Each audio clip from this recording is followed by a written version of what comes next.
So greetings and welcome to Making Sales Social Live. I'm Bob Woods, and with me today is Bryn Tillman. How you doing today, Bryn? I'm good, Bob. How are you? I'm doing great. Thank you. Appreciate that. Welcome to Making Sales Social Live, as we share LinkedIn and social selling training, strategies, and tips that will have an immediate impact on your business. Join Bryn Tillman and me, Bob Woods, every week. Making Sales Social Live. This is the recorded version of our weekly Making Sales Social Live show.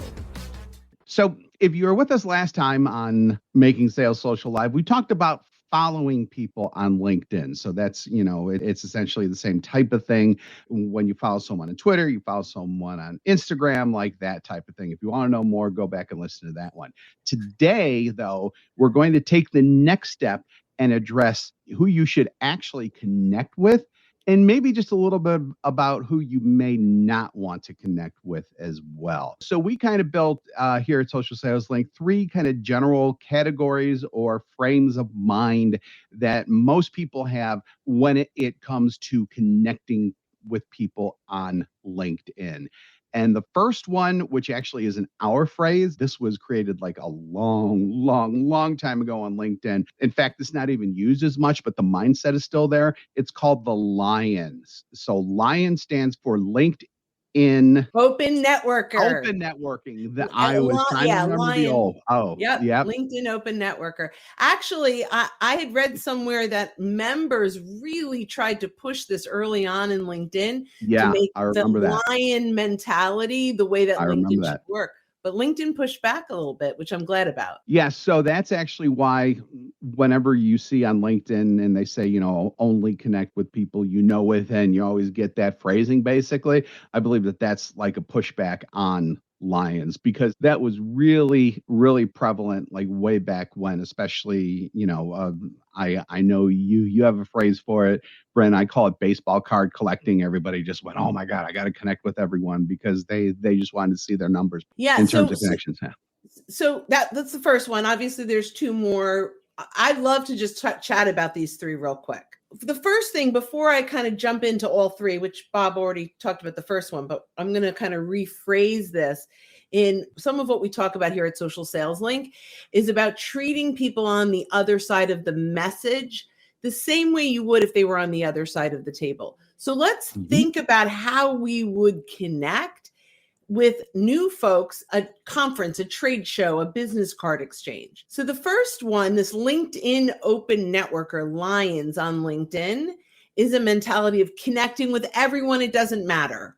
It's just about collecting business cards. They walk into a meeting with a handful of business cards and they walk around going, if I did this, hi, I'm Bryn, take my card, I'll take yours. Hi, I'm Bryn, take my card, I'll take yours. And the mentality is, how many business cards can I collect? The second one, which is polar opposite, is the purist. So this is, I walk into a trade show, business card exchange conference, and I see Bob Woods at the other side of the room. I make a beeline for Bob, and we talk the entire time and never meet new people. That's a purist. And as fun as that would be, we talk all the time. We could meet if we're there, we could meet for coffee afterwards. But ultimately, the idea of going to these trade shows, conferences, business card exchanges, networking events is to meet new people. So when you're a purist on LinkedIn, that means you're only accepting connections from people that you know. There really is a third, and this is where we would love most people to fall, which is a true networker. This is someone who will have a conversation with most everyone that walks up to them, but they won't necessarily take their business card, put it in their pocket to follow up with later. So on LinkedIn, we have three options when we connect with someone. This is when someone asks us to connect. We can accept their connection, we can decline or ignore their connection, and we can message them. And so where we fall is stop declining or ignoring people and stop accepting everyone and start replying to more people. So I could say, Stephen, thanks so much for your connection request. Typically, I only connect with people I know. May I ask how you found me? Then I can ignore it. And because I sent this message, they're in the inbox. I can engage back and forth. If they respond, well, maybe I'll, end up connecting with them later down the road. Yeah. So first of all, it's really important to note that when you reply, you're not accepting them as a connection at that point. You're just having that conversation back and forth. So in other words, it's pretty similar to Bryn's networking example, to where you're just talking back and forth, but you haven't accepted that business card yet from him or from that person, and you haven't given it to that person either.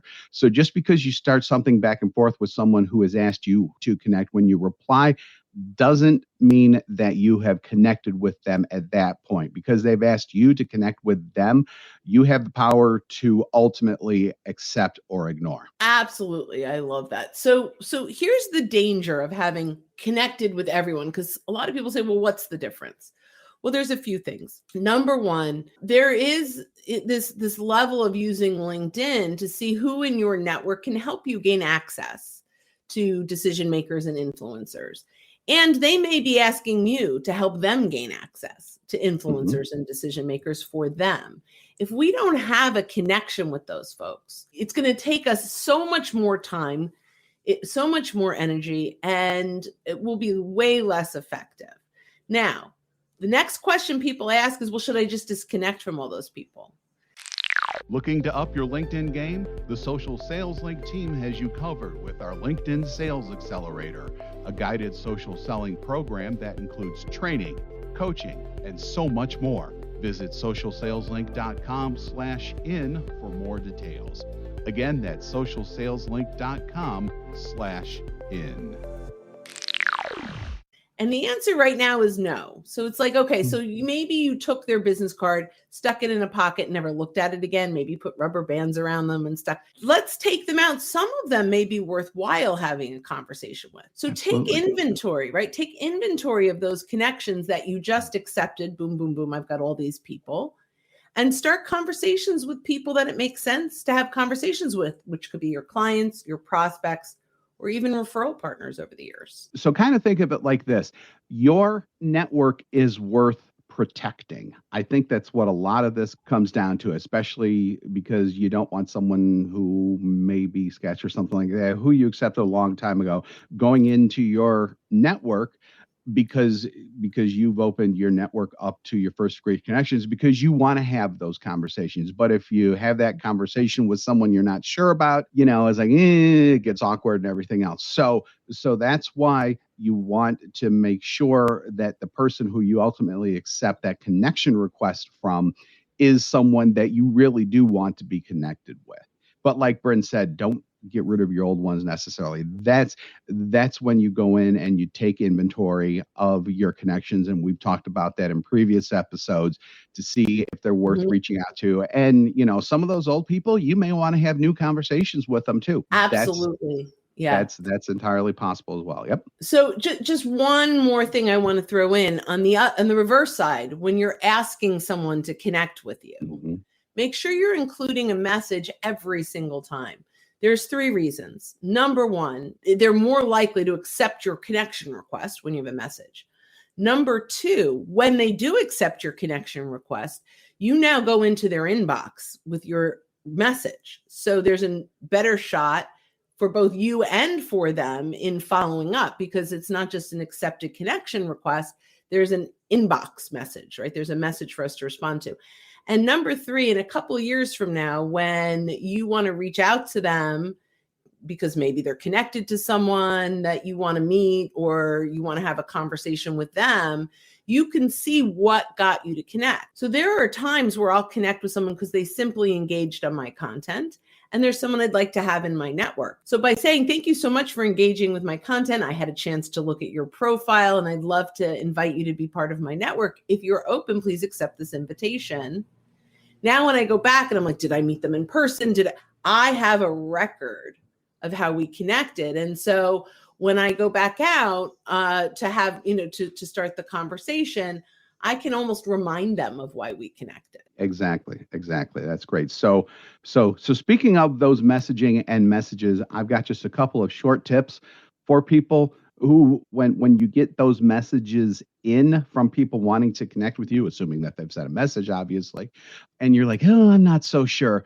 there's two things that you can do. Number one, if they've said that they looked at your profile, but they don't like give any details, go to who's viewed your profile. See if they actually viewed your profile or not. If they haven't, then they're not really starting out the relationship on a solid footing, basically. So, that's a good way to check to see Not if authentic.